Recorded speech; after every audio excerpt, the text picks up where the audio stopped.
आज हम जो पढ़ने जा रहे हैं वो है एक्सरसाइज 1.2 क्लास 10th चैप्टर 1, ठीक है, मैथ्स का, जिसका नाम, चैप्टर का नाम क्या है, रियल नंबर्स। तो 1.2 में जो फर्स्ट क्वेश्चन है न्यू एनसीईआरटी, उसके हिसाब से मैं बता रहा हूँ। तो उसमें जो फर्स्ट क्वेश्चन है वो है prove that root 5 is irrational. तो इसमें हम सॉल्यूशन करेंगे, ठीक है। कैसे करेंगे सॉल्यूशन, देखो कभी भी क्या होता है कि जैसे कई बार क्या होता है, प्रूफ करने के दो तरीके हैं। कि मान लीजिए कोई चीज़ है वो या तो ए होगी या बी होगी, और हमें उस चीज़ को मान लो ए प्रूव करना है, ठीक है। तो हम क्या कोशिश करेंगे कि हम मान लेंगे कि ये चीज़ ना बी है और इसमें से कुछ प्रॉपर्टीज़ से मैच कराएंगे। अगर बी में वो प्रॉपर्टीज़ मैच नहीं कर रही है तो इसका मतलब वो ए ही था, ठीक है। तो ये वाले तरीके से हम रैशनल और इरैशनल को प्रूव करते हैं। तो हम क्या करेंगे यहाँ पर कि हम ये जो रूट 5 है इसको इरैशनल मान लेंगे। क्यों? क्योंकि हम जानते हैं कि जितने भी रियल नंबर्स होते हैं वो सारे या तो इरैशनल होते हैं या रैशनल होते हैं। तो यहाँ पर हमें रूट 5 को इरैशनल प्रूव करना है, तो हम क्या मानेंगे कि रूट 5 जो है वो रैशनल है। तो अज्यूम करेंगे हम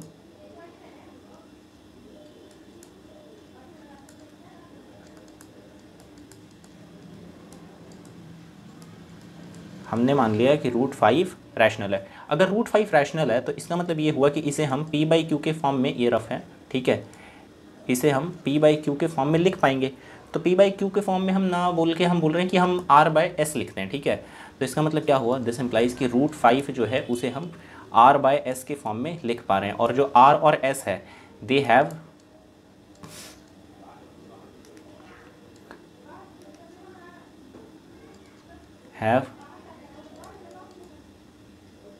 at least one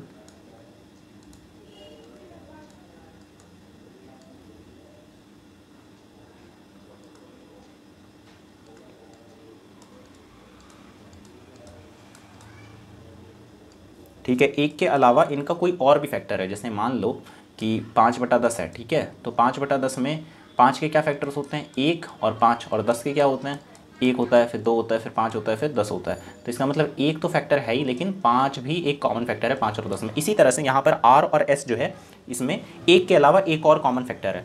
तो हम उसी फैक्टर से जब डिवाइड कर देंगे, जैसे 5/10 को 5 से डिवाइड करेंगे, मतलब 5 को डिवाइड किया तो 1 और 10 को डिवाइड किया तो 2, तो 1/2 आया। तो हम उसी फैक्टर से डिवाइड करेंगे, तो ये जो 1 और 2 आएंगे ये क्या आएंगे, ये आएंगे को प्राइम। तो इसी तरह से अगर हम यहाँ पर r और s को डिवाइड करें, dividing r and s by that common factor, तो हमें क्या मिलेगा, रूट 5 बराबर a बाई बी मिल रहा है। और ये जो a और b है ये क्या है, को प्राइम होंगे। को प्राइम मतलब इन दोनों में जो कॉमन फैक्टर होगा सिर्फ वो 1 होगा, उसके अलावा कोई और कॉमन फैक्टर नहीं होगा, तो को प्राइम है। तो हम यहाँ से एक चीज़ और लिख सकते हैं कि a is equal to root 5b, मतलब कि हम क्या लिख सकते हैं, a is equal to b root 5।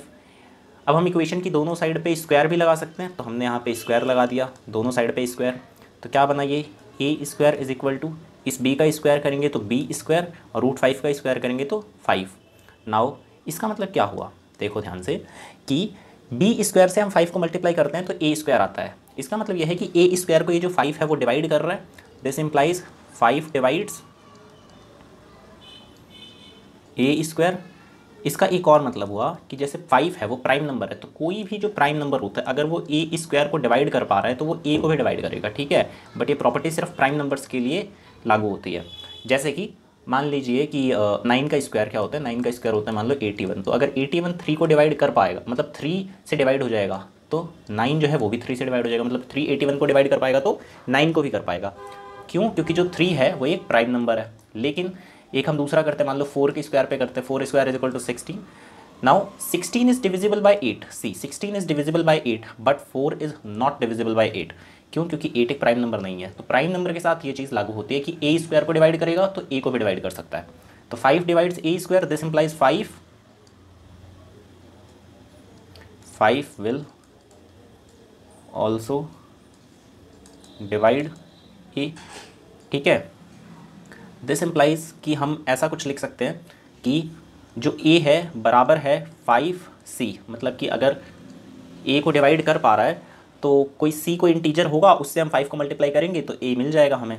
तो इसका मतलब क्या हुआ, अब हम इस वैल्यू को सब्स्टिट्यूट करेंगे, ठीक है। सब्स्टिट्यूटिंग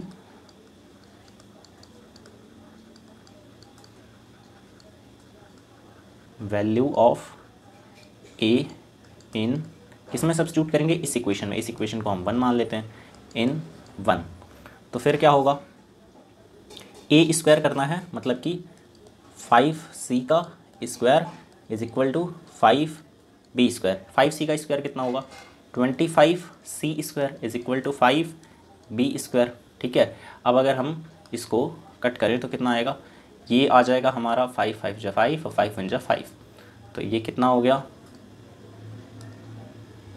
ये हो गया 5c square is equal to b square.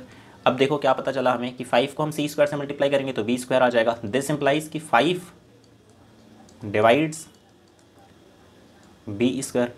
और अगर b स्क्वायर को डिवाइड कर पा रहा है तो अभी थोड़ी देर पहले हमने क्या बताया था, मतलब हमने क्या डिस्कस किया था कि अगर b स्क्वायर को डिवाइड कर पा रहा है तो b को भी डिवाइड कर पाएगा। This implies 5 also divide b। और अगर a को भी 5 डिवाइड कर पा रहा है और b को भी डिवाइड कर पा रहा है तो हमने क्या देखा था कि a और b को प्राइम है।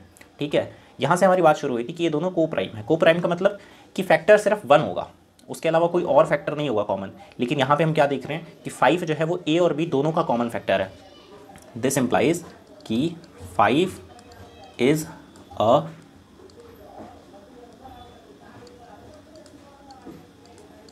कॉमन फैक्टर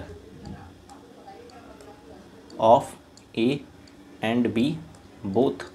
ठीक है, तो इसका मतलब क्या हुआ, दिस इम्प्लाइज कि a एंड b, या हम ये ना लिख के हम सीधा वही लिखते हैं, हम ये लिख देंगे कि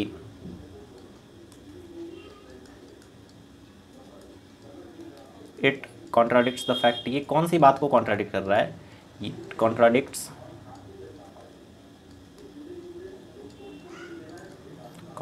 द फैक्ट दैट, क्या चीज़ कि a और b जो है, a एंड b आर को प्राइम। इस बात को कॉन्ट्राडिक्ट कर रहा है। और ये कॉन्ट्राडिक्शन क्यों हो रहा है, क्योंकि हमने गलत मान लिया है। और हमने क्या माना था कि √5 जो है वो रैशनल नंबर है, जबकि ये एक्चुअल में अगर ये गलत है तो दूसरी बात कौन सी सही हुई कि इरैशनल है। क्योंकि कोई भी रियल नंबर में कोई भी नंबर है या तो वो रैशनल होगा या इरैशनल होगा। अगर वो रैशनल प्रूव नहीं हो पा रहा है इसका मतलब इरैशनल है। This implies our assumption is wrong and जो √5 है is irrational। और इतना करने के बाद हम क्या लिख देंगे, hence proved। और इस तरह से हमने प्रूफ कर लिया है। ठीक है, ओके।